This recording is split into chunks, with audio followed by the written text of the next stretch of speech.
A member of our congregation recently asked me whether King David, who was a respected and revered figure in the Bible, is in heaven. To answer this, let's begin by considering the story of a Mr. John Reid. John Reid was a prominent music manager, active in the careers of Elton John and Queen, as well as other artists such as Lionel Richie, Billy Connolly, and Andrew Lloyd Webber. His depiction varies significantly in the films Bohemian Rhapsody and Rocketman. These biopics invite us to ponder the complexities of human perception and the influence of storytelling. In Bohemian Rhapsody, Reid's exit from Queen appears as a professional disagreement with Freddie Mercury. This cinematic depiction deviates from the reportedly amicable real-world separation. On the other hand, Rocketman paints a much darker picture of Reid, casting him as manipulative and emotionally abusive in Elton John's life. This portrayal echoes Elton John's personal and tumultuous experience, culminating in a bitter legal battle. These starkly different portrayals illuminate the power of perspective. They remind us that films often reflect subjective interpretations influenced by the dynamics of specific relationships. For instance, Reid's intense romantic and professional involvement with Elton John was markedly different from his business-only association with Queen. Elton John's significant role in Rocketman's production further shaped Reid's negative portrayal, anchoring the narrative in Elton John's personal truth. Ultimately, these films highlight how personal experiences, biases, and artistic choices can transform perceptions. John Reid's story illustrates that a single person may be viewed in manifold ways, shaped by those who tell the tale. We can see from John Reid's story that we may come to very different conclusions about any person based upon the varied perspectives of people with whom they interact. But the Bible should get it right, shouldn't it? Shouldn't it tell us whether King David was really good or not? Well, let's think about what the Bible is for. What is its purpose?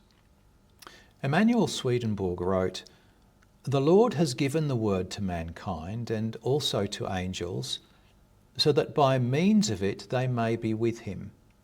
Indeed, the word is the means by which earth is united to heaven and heaven to the Lord." He also wrote, "The Lord spoke in the word in accordance with our apprehension and in accordance with the appearances of the same." The literal sense of the word is of this nature, but still it is such as to contain within it an internal sense in which are interior truths. Notice that, in accordance with our apprehension. And I'll quote again a passage I've often mentioned from the New Testament. "All Scripture is given by inspiration of God, and is profitable for doctrine, for reproof, for correction, for instruction in righteousness, that the man of God may be complete, thoroughly equipped for every good work." As I've often said, the Bible is not a science textbook, nor is it intended as an accurate historical record. What would God's purpose be in writing a history? The word's purpose is not to tell us about the fate of others or the state of the world, which are all external concerns. Rather, it is to teach us the spiritual principles by which the Lord guides us on our own way to heaven. And this is done through stories about individuals such as David. But can we say that this story is really intended to show what happened to those individuals on a personal, inner level? They are, after all, representative figures who encapsulate spiritual principles by means of their outer actions, but it does not reveal anything of their own inner states, which are simply not relevant to our spiritual journey. So in a number of places in his spiritual diary, Swedenborg reports seeing David in hell, despite the high regard in which he is held by Jews and Christians, and despite his relatively positive portrayal in the Bible. And while some may instinctively react against such an outrageous description, there are good reasons for it and some useful lessons to learn. Firstly, David's fate is actually none of my business. My job, and the purpose for which the Bible is written, is that I take responsibility for my part in my own spiritual development. Secondly, I learn that the Lord can use evil men to achieve great good.